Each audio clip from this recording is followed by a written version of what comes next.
Hey folk, you're not gonna believe the story I'm about to tell you today. My name's Joe, I'm 42 years old, and I've been driving for rideshare apps here in Miami for about 4 years now. And let me tell you, I've seen some crazy stuff in this job. I've picked up drunk people crying over their exes, rushed folks to the hospital, transported wedding cake. But what happened to me on a random Thursday was absolutely nuts. It was around 9 a.m., and I'd left home pretty grumpy because the electric bill had come in at $180, man. And there I was, doing the math in my head. I need to make at least $150 today to break even this month. You guys know how it is, right? The rideshare driver life ain't easy. I'd grabbed a quick breakfast, just a bagel with some turkey and black coffee, and was already cruising around the city looking for ride. Miami was buzzing with that typical Thursday energy. Traffic wasn't too bad. Sun blazing hot. That heat you all know so well. That's when the first ride request of the day popped up on my phone. Ding! I looked at the screen. Pickup in South Beach. Destination downtown. Sweet, that's a good ride. Should be about $25, maybe $30. I accepted immediately. But then, as I'm getting close to the address, my phone rang. It was the passenger. Hello, is this the driver? Yes, ma'am. That's me. Joe, I'm almost there. Oh, honey, listen. I have some special luggage. Would you be okay with that? Special luggage? Oh boy, here we go. I immediately thought, must be something big, heavy. I don't know. A TV, refrigerator. What kind of luggage, ma'am? Well, it's kind of hard to explain over the phone, but it's nothing too crazy, you know? It's pretty small. Small? Man, when people say something's pretty small, there's usually more to the story. But I really needed the money, you know? Okay, ma'am. As long as it fits in the trunk. Oh, honey, it's just that she'll need to ride in the car with me. She? What do you mean she? What kind of luggage has a gender? My head was already spinning, but I said, all right, ma'am, I'm pulling up now. When I turned the corner onto her street in South Beach, one of those nice residential streets, small house, colorful gate, I saw a lady standing by her front door. Short, pretty plump, gray hair in a bun, wearing a bright floral dress, the kind that only Miami ladies know how to pull off. Reading glasses hanging from a gold chain around her neck. But what really caught my attention wasn't her. It was what she was carrying. A cage. And inside the cage, folk, a chicken. A white chicken. Pretty and plump. Looking around with those smart little chicken eyes. I stopped the car and thought, man, what kind of situation did I just get myself into? The lady walked up to my car with a huge smile, carrying that cage like it was the most normal thing in the world. I got out to help her, still not quite believing what I was seeing. You're Joe, right? I'm Margaret. Nice to meet you. Nice to meet you, Mrs. Margaret. You said it was special luggage. That's right, honey. This here is Bridget. She pointed to the chicken with the biggest pride. She needs to come with me downtown. Just a quick trip, you know? The chicken, Bridget, looked at me in a way that I swear seemed like she was judging. You know when you feel like an animal is sizing you up? Yeah, that was exactly it. Mrs. Margaret, with all due respect, but it's a chicken. In my car? Oh, sweetie, she doesn't bite. She's gentle as can be. And look, I'll pay the full fare, no problem at all. I stood there looking at the lady, the chicken, the cage, and thinking about that $180 electric bill. The math is simple. A broke rideshare driver can't afford to be picky about passengers. All right, ma'am, but she stays in the cage, okay? Of course, of course. Bridget is very well behaved. I helped her into the car, put the cage in the back seat right next to her. Bridget sat quietly, just moving her head back and forth, observing everything with curiosity. I pulled out of South Beach, heading downtown, thinking, my wife always says I'll take any ride. Now I'm gonna have to tell her I became a chicken taxi driver. Everything was calm for the first few minutes. Mrs. Margaret chatting away, talking about her life, how Bridget was special, how she'd raised her from a chick, and I just nodded and made sounds polite. That's when we hit a pretty rough speed bump on the highway. Click, the cage latch popped open. And folk, you're not gonna believe what happened next. Bridget, like she'd been planning this her whole life, flew right out of the cage, but she didn't fly just anywhere. The little rascal came straight to the front seat and landed in the passenger seat, right next to me. Holy crap, was the first thing that came out of my mouth. Oh my goodness, Bridget, get back here, girl. Mrs. Margaret stretched out, trying to catch the chicken. But Bridget settled into the front seat like that was her rightful place in life. She just sat there, calm as can be, looking out the window like a VIP passenger. Mrs. Margaret, you need to get your chicken. Oh, honey, she chose to sit there. When Bridget makes up her mind about something, there's no changing. And there I was, driving down the highway with a chicken in the passenger seat. The chicken looking at me every now and then, like it was the most normal thing in the world. Great, I thought. Now things have really gone sideways. Folk, you need to picture this scene. Me, Joe, 42 years old, driving down the highway with a chicken in the passenger seat. And this wasn't just any chicken. This was Bridget, who was sitting there calm as you please, looking out the window like a tourist seeing Miami for the first time. At the first red light I stopped at, things started getting complicated. The guy in the car next to me looked over made that face like he couldn't believe what he was seeing, and started filming with his phone. Then he yelled to his buddy, "Yo, Mark, check this out, man. This dude's got a chicken riding shotgun." Bridget, like she knew she was the center of attention, turned her head toward the camera. I swear to God that chicken posed for the video. "Mrs. Margaret, we're becoming a sideshow." "How wonderful, honey. Bridget loves attention." And Mrs. Margaret even waved out the window. "Hi, everyone. This is Bridget. Say hi to her." And the chicken, as if she understood, flapped her wing. I'm not making this up. The light turned green and I took off, trying to escape the situation, but it was no use. At every red light, it was the same thing. People staring, filming, laughing, shouting, "Yo, driver, does your chicken have a license? Dang, she's driving better than half the people out here. Make her honk the horn." And there I was, dying of embarrassment, trying to hide behind sunglasses I didn't even have. Because imagine explaining this to the other rideshare drivers. "Man, today I transported a chicken who thought she was people." But the worst was yet to come. When we got into the downtown area, traffic got heavy. Stop and go, and Bridget just sitting there, calm as anything, sometimes messing with the air conditioning with her beak. Yes, you heard right. The chicken was adjusting the car's controls. "Mrs. Margaret, your chicken is messing with my car." "Oh, she likes the cool breeze. She's smart, isn't she, Bridget?" And Bridget went balk, balk, balk, like she was saying yes. A kid on a motorcycle pulled up next to me and yelled, "Dude, can I take a selfie with your chicken?" "No," I shouted. "You can't." But Bridget had already turned toward the kid's camera and struck a pose. The little rascal lifted one wing like she was waving. The kid almost fell off his bike laughing. "Mrs. Margaret, what kind of smart chicken is this?" "Oh, honey, didn't I tell you she was special? Bridget isn't your ordinary chicken." "She sure isn't ordinary, because ordinary chickens don't mess with the car radio picking music." And that's exactly what she did. With her little beak, she changed the radio station. It went from a country song to a Latin music station. And when La Vida es una Fiesta came on, I swear I saw Bridget bobbing her head to the rhythm. Man, I thought, either I'm going crazy or this chicken is possessed. But the show wasn't over yet. When we got to South Beach, there was a group of tourists taking pictures. One of them saw my car and shouted, "Oh my God, a chicken in the car," and started filming too. Bridget, who apparently was multilingual, looked toward the tourist and went, "Balk, balk, balk," like she was responding in chicken English. Mrs. Margaret was having a blast. "Look at that, Bridget, you're internationally famous." And I'm thinking, dear God, what crazy situation is this? How am I going to explain this at home? How am I going to explain this to other drivers? How am I going to explain this to myself? But folks, the worst, or best, depending on how you look at it, was still to come when we got downtown. When we finally made it downtown, after 3 red lights where we became a tourist attraction, and 1 stop where a guy tried to buy Bridget for $50. Mrs. Margaret almost had a heart attack. I thought my ordeal was over. "All right, Mrs. Margaret, we're here. Where exactly do you want me to drop you off?" "Right there at the Miami Animal Medical Center, honey." "Veterinary clinic?" Oh, now things were starting to make more sense. Bridget was sick. That's why all this craziness was happening. I stopped in front of the clinic, which was one of those really nice ones downtown, painted white and blue with a fancy sign. "Dr. Robert Silva, veterinarian to the stars." Veterinarian to the stars? In Miami? Man. I helped Mrs. Margaret out of the car. Bridget, who until then had been well behaved in the front seat, didn't want to go back in the cage at all. She stayed put, stubborn, like she was saying, "Hey buddy, I like my spot up here." "Mrs. Margaret, your chicken doesn't want to get out of my car." "Oh, let her stay there for a minute. I'll just call Dr. Robert to help." And she went into the clinic, leaving me there with Bridget, who continued in the passenger seat like she owned the car. That's when a man came out of the clinic. Tall, gray hair, white coat, that look of someone who knows their stuff. It was Dr. Robert. "So you're the driver who brought our little princess?" "Little princess? What do you mean, little princess?" "Yeah, I brought Mrs. Margaret and the chicken." Dr. Robert walked up to the car and looked at Bridget with a respect I'd never seen anyone have for a chicken. "My friend, do you have any idea what you just transported? A chicken, doctor?" He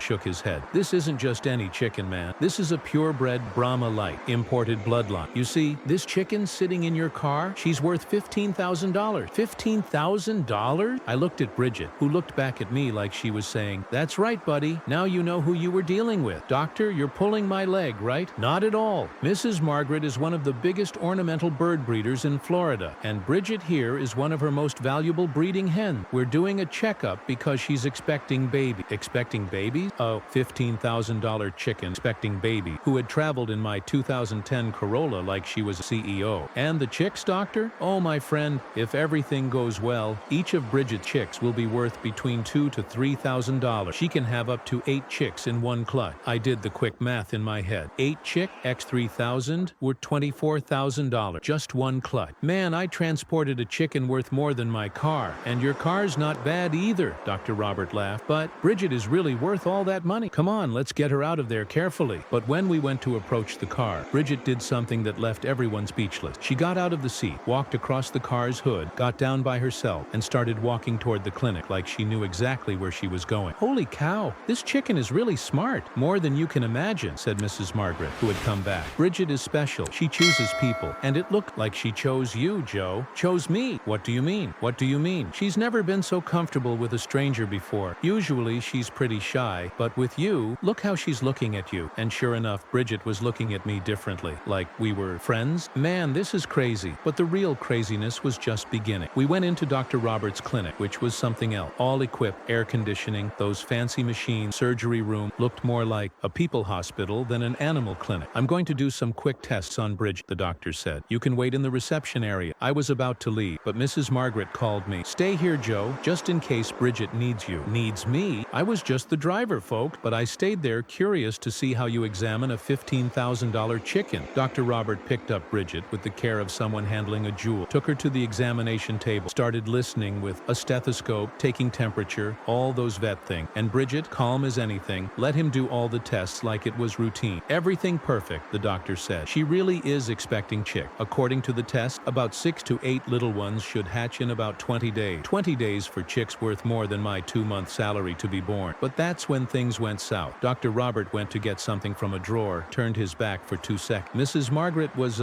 distracted on her phone, and I was just there, watching. That's when Bridget decided she didn't want to stay on that table anymore. The little rascal jumped off the examination table and started flying around the clinic like a runaway helicopter. Bridget, Mrs. Margaret yelled. Catch her, Dr. Robert yelled. And there we were, all 3 of us, chasing a $15,000 chicken around the veterinary clinic. Bridget flew first to the reception counter, knocking over some paper. Then she went to the hallway, bumped into a cage with a parrot that started screaming, "Thief! Thief! Shut up, Pete!" the receptionist yelled, but Bridget didn't stop there. The crazy bird went into a room where there were other animals waiting for a point, started scratching the floor, scared a Persian cat that climbed onto the chandelier, meowing desperately, made a poodle panic and start barking like it was the end of the world. Catch her, Joe, Dr. Robert yelled. You're younger. Younger my foot. I'm 42 years old, got a beer belly, and for 4 years I've only been driving cars. But there I went, chasing after Bridget. The chicken went into the surgery room. I followed. She jumped on the sink. I tried to grab her. She flew to the surgery table. I reached out. She flew to the medicine cabinet. That's when I remembered I used to be a goalkeeper in my youth. In neighborhood games, I was known as Joe Palomita because I would dive for the most difficult shot. Bridget was up on top of the cabinet, acting all smart. She looked at me with that little face like, catch me if you can. Come here, Bridget. Stop being naughty. She went, balk, balk, balk, like she was laughing at me. That's when she tried to fly to the other side of the room. I calculated the trajectory, like I used to do as a goalkeeper. And whoosh, I threw myself in the air, arms stretched out, and got her. I caught Bridget mid-air, like a Buffon save. Goal! I yelled without thinking, with Bridget in my hand. Got her! Dr. Robert and Mrs. Margaret yelled together. Bridget stayed quiet in my hand, looking at me with those little eyes like she was saying, man, that was a nice save. My friend, said Dr. Robert, impressed, you just made the most expensive save of your life. You saved $15,000. And Mrs. Margaret, all emotional. Oh, Joe, you're a hero. Bridget could have gotten hurt. There I was, still holding Bridget, not quite believing what had happened. The chick nestled her little head against my chest, like she was saying thank you. Man, I thought, what a crazy day is this? But folks, you can't imagine what was still to come. We left the clinic after all that commotion, with Bridget now well behaved in her cage, which Mrs. Margaret locked with a padlock this time. I was feeling kind of heroic, you know? After all, I had saved a $15,000 chicken with a World Cup worthy save. Joe, come here with me for a minute. Mrs. Margaret called me aside. Yes, Mrs. Margaret, do you have a good phone with internet? I do, ma'am. Why? Go on Instagram and search for "You Are Chicken Driver." Chicken driver? What's this about? I grabbed my phone, went on Instagram, and oh my God, there were over 50 different videos with that hashtag. Videos from when we passed the red light, when Bridget was in the front seat, when she posed for camera, and the comment folk, LMO, the most famous driver in Miami. This chicken drives better than my husband. I want to ride in this Uber. Bridget for president. Wow, Mrs. Margaret, I went viral. Not just viral, honey. Look at these numbers. 2 million views just today. 2 million views. And there's more, she continued. I've already gotten 3 calls from TV shows wanting to interview you and Bridget. What do you mean interview? I'm just the driver. Oh, Joe, you haven't figured it it out yet, have you? Mrs. Margaret smiled kind of slyly. You think I'm just some old lady who raises chickens? Uh-oh. That smile gave me a bad feeling. What are you? I'm a businesswoman, honey. I have the biggest ornamental bird breeding operation in Florida, and everything that happened today was planned. Planned? What do you mean planned? Joe, I needed a way to promote my biz. Traditional marketing is expensive and doesn't get attention, but a chicken riding in an Uber, becoming a passenger, that's price. Holy crap. The old lady played. So you used me? Used nothing. I paid the fare, fair and square, didn't I? And look, you were perfect, natural, spontaneous, likable, better than any actor I could have hired. I stood there processing the information. I'd been outsmarted by a 65-year-old lady and a chicken. But hold on, Joe, don't be mad. I have a proposition for you. A proposition? What proposition? How about becoming my business partner? Business partner? What do you mean business partner? Look, my business is growing a lot. I need someone to transport my bird. Not just anyone, you know. I need someone they trust. And Bridget chose you. Like she knew we were talking about her. Bridget went balk, balk, balk from inside the cage. Mrs. Margaret, I don't know anything about chicken. You don't need to know. You just need to transport them with care. And look at my offer. $5,000 a month salary plus 10% of the profits from sales of bird transport. $5,000 a month? Man, I didn't make that in 2 months. Driving for the app. And there's more, Mrs. Margaret continued. With all this viral stuff, I've already gotten orders from people in New York, Los Angeles, even Chicago. People wanting to buy ornamental bird. You'd be my official transporter. Dr. Robert, who had been listening to everything, jumped into the conversation. Joe, take this offer, man. Mrs. Margaret is serious. Her business is prosperous, and you have a way with animals. But doctor, I'm a rideshare driver, and you'll keep being one, but now you'll be a driver specialized in transporting high-value bird. It's a unique profession, man. I looked at Bridget, who was looking back at those smart little eyes, like she was saying, take it, Joe. We make a good team, and if I accept, how would it work? First thing, you become an employee of my company. Full benefit, health insurance, vacation time, everything legit. Second thing, your car will be adapted for special bird transport. Third thing, Bridget will be your official co-pilot. Official co-pilot? A $15,000 chicken was going to be my co-pilot? Mrs. Margaret, this is crazy. Crazy, that makes money, honey. What do you think? I looked around. There I was, downtown, with a business lady disguised as a simple old woman, a veterinarian to the stars, and a chicken worth more than my car, offering me a life change. Can I think about it? You can, but don't take too long, because tomorrow I have to transport a golden seabright to Chicago, worth $22,000. $22,000, one chicken. And how much would I make on that trip? Round trip, about $3,000, plus per diem in Chicago, $3,000 on one trip. In one day, I'd make more than in a whole month of rideshare. Mrs. Margaret, I accept. Yes, she clapped. Bridget, did you hear? Joe accepted. And Bridget, like she understood everything, went balk, balk, balk, all excited. Dr. Robert laughed. Man, you won't regret this. Welcome to the world of ornamental birds. But folk, you can't imagine how this story ends. Folk, you're not gonna believe how this whole story ended up. 3 months after that crazy day, I'm sitting here in my own company office. That's right, my company, with Bridget next to me on a golden perch I had specially made for her. And check this out, she's even wearing a little collar with rhinestone, because now she's officially my business partner. She even has a business license. Can you believe it? Bridget Transport and Ornamental Birds, LLC. Me as majority partner with 70% and her with 30%. Dr. Robert laughed so hard when we registered the company he almost choked on his coffee. Man, I've never seen a chicken have corporate shares, he said, stamping paper. But let me tell you how we got here, because the story only got crazy. Remember Mrs. Margaret had offered me that partnership? Well, in the first month I already made over $15,000. $15,000, folk. More than I made in 3 months driving around picking up drunk people and rude passengers. The first trip was to Chicago indeed, carrying that golden seabright worth $22,000. And Bridget came with me, of course. She had become my official mascot. People on the highways would stop to take pictures with us. There were gas stations that wouldn't even charge for fuel. They just wanted selfies with the most famous bird transport duo in America. And you know what happened on the way to Chicago? Bridget laid an egg inside my car in the middle of the highway. And it wasn't just any egg. It was the first egg from the special chick. Come on, Bridget. You could have waited until we got there, I told her, pulling over to the shoulder. But she looked at me with that little face of, hey buddy, babies come when they want to, and continued the process. I had to call Dr. Robert in desperation. Doctor, Bridget is laying an egg in my car. How wonderful, Joe. That means everything worked. Out, take good care of that egg. It's worth about $3,000. $3,000. My partner had laid a $3,000 egg in the seat of my Corolla. We got to Chicago, and and delivered the golden seabright to an agribusiness entrepreneur who almost cried with emotion when he saw the bird. "Man, this chicken is a work of art," he said, paying me the $22,000 like it was pocket change. On the way back, Bridget kept laying egg, one a day, and each egg was worth a fortune. In 2 weeks, she had laid 8 eggs, all perfect. Dr. Robert went crazy when he saw them. "Joe, this is a miracle of nature. Bridget is an exceptional breeder. These chicks are going to be worth a fortune." And they were, folks. When the chicks hatched, all 8 of them, healthy as could be. I thought I was going to have a heart attack. Each chick sold for $15,000. $15,000 each. I did the math on the calculator about 5 times. 8 pack, $15,000. $120,000. $120,000 from one clutch. "Bridget, my partner, you're an oil well with feathers," I told her, and she made that proud bok bok bok like she was saying, "Told you I was special." But it didn't stop there. With the success of the viral videos, crazy offers started coming in. The Tonight Show wanted us, Ellen wanted to interview, even international programs wanted to interview the man who got rich with a chicken. We went on Good Morning America, which is a sweet show by the way, and Bridget became the star of the morning. She answered the host's questions with bok bok bok at the right time, posed for photo, and even struck poses for the camera during commercial break. "Joe, your chicken is more professional than a lot of entertainers I know," the host said, cracking up. The show got over 15 million views on YouTube. 15 million, folks. Bridget became more famous than a lot of influencers out there. And then job offers started pouring in. People from New York, LA, Texas, even from abroad wanting to hire our service. Today I have a fleet of 5 cars adapted for special bird transport, 8 employees, and Bridget continues being the general supervisor. She goes on all the important trips with me. She even has a special car seat in my new car, a brand new SUV I bought just for her, with individual air conditioning, GPS, and ambient sound with classical music, which she loved. People call me Chicken Joe or Millionaire Joe on the street, and I, who 3 months ago was worried about a $180 electric bill, today have a company that brings in over $200,000 a month. We bought our own headquarters in Coral Gable, a beautiful office with a rest area for the birds and everything. Bridget even has her own office. I'm not lying. There's a little plaque on the door. Bridget, partner director, and she takes the job serious. Every morning she inspects the cars, talk to the other employees who have figured out that when she makes an irritated bok bok bok, it means something's wrong, and always comes with me to important meetings. Last week we had a meeting with a client from Texas who wanted to buy 20 different ornamental birds. Total value $500,000. $500,000. The man looked at Bridget, who was in the meeting sitting in the chair next to mine, said, "Is it true this chicken owned 30% of the company?" "Absolutely," I answered. "And she approves contract?" "Of course. Bridget has quality vote. If she doesn't approve, no deal." The guy laughed, but when I put the contract in front of her, Bridget looked carefully, pecked the paper in 2 specific places where it said the amount and delivery deadline, made an approving bok bok bok, and the man was impressed. "Man, this chicken really understands business." We closed the contract on the spot. $500,000. Today, when I tell this story to someone, people think I'm lying. But then I show them Bridget, our company, the cars, the employee, and everyone's jaw dropped. My wife, who at first thought I'd lost my mind, is now Bridget's biggest fan. "She saved our family," she says. "We bought our own house, new car, put the kids in a good private school. And Bridget became a grandmother. Her 8 chicks grew up and are already reproducing too. The family is growing, the business is growing, and I, who was just a rideshare driver, am now an agribusiness entrepreneur." But you know what's the most incredible thing about this whole story? Bridget is still the same friendly chicken as always. Every day when I get to the office, she comes to me, nestles her little head against my arm like a hug, and makes that affectionate bok bok bok that's become our way of saying good morning. And when we go out to travel, because she still insists on going on the most important trip, she sits in the front seat on the right side, looking out the window like an executive seeing the country. People on the highways already know us. As soon as we show up with the company car, which has a giant Bridget decal on side, everyone shouts, "Hey Joe, where's the boss?" Boss, that's what people call her now. And it's not wrong because she really runs the whole company. Last month, one of the new employees was being a bit careless with his work. Bridget noticed, went up to him, stared seriously, made a scolding bok bok bok, and the guy understood right away that he needed to improve. Since then, never had a problem. "This chicken is better than a lot of bosses I've had," the kid said later. And it's true. Bridget is fair, observant, and only gets mad when there's a reason. The rest of the time, she's pure friendly. The other day, a journalist asked me what the secret to our success was. I looked at Bridget, who was next to me in the interview, and answered, "Man, the secret is simple. Honesty, dedication, and a partner who never disappoints me." And Bridget made an approving bok balk, balk, as always. The truth is this, chicken completely changed my life, folk. Overnight I went from struggling to survive to entering the business world. But it wasn't just the money. Bridget taught me that sometimes opportunities appear in the most unexpected place. Who would have imagined that a common rideshare request on a random Thursday would become the craziest story of my life? Who would have thought that a nice old lady with a chicken in a cage would be my gateway to success? Today, when I see other rideshare drivers hustling, I always give them this tip. Man, take any ride. You never know what might happen. Because look, if someone had told me 4 months ago that I was going to be business partners with a millionaire chicken, that I'd have my own company, employees, and appear on TV, I would have had them committed to a psychiatric hospital. But life is like that, folk, full of surprises. And sometimes the biggest surprise of all comes with feathers, a beak, and making balk, balk, balk. Today, when I wake up in the morning, I go to the garden of the new house to say good morning to Bridget and her whole family. She comes running, all excited, and I think, man, how lucky was I to agree to take a chicken riding shotgun that day? Because that's what changed everything, folk. It wasn't luck, it wasn't chance. It was the decision to accept something different, to give the unusual a chance, to not be afraid of what's new. And you know what my plan is now? Expand the business. I'm already talking to investors about opening branches in other cities. New York, LA, Chicago, all under Bridget's supervision, of course. She already approved the project, pecked the paper in 3 places, and made a very excited balk, balk, balk. When Bridget approves, it's guaranteed profit. So that's it, folks. The story of the day, I had a chicken riding shotgun, and she became my millionaire business partner. A crazy, unbelievable story, but as true as the sun that rises every day. And every time someone asks me if I regret anything, I look at Bridget, who's usually nearby because she doesn't miss a conversation, and I answer, man, if I could go back in time, I'd do everything the same way. Because it's not every day you find a business partner who never disappoints you, who works for free, and who still lays $15,000 egg. And Bridget, hearing this, always makes that proud balk, balk, balk, flaps her wings like applause, and goes back to her job of supervising the company. Who would have thought, folk? Who would have thought a chicken would change my life forever? And this story isn't over yet. Next week, we have a meeting with a businessman from Japan interested in importing American birds. If it works out, it'll be our first international contract. Bridget is already preparing, taking online courses in international etiquette. I'm not kidding. She watches the videos all focused, nodding her head like she's understanding everything. Because one thing I learned in all these months working with her, a smart chicken like Bridget has no limits to where she can go. And I, who was just Joe, rideshare driver from Miami, today am Joe, agribusiness entrepreneur, business partner of a celebrity chicken, and the luckiest man in Florida. Because is there anything more incredible than this? Waking up every day knowing you have the best business partner in the world, even if she has feathers and goes balk, balk, balk? I don't think so, folk. I don't think so.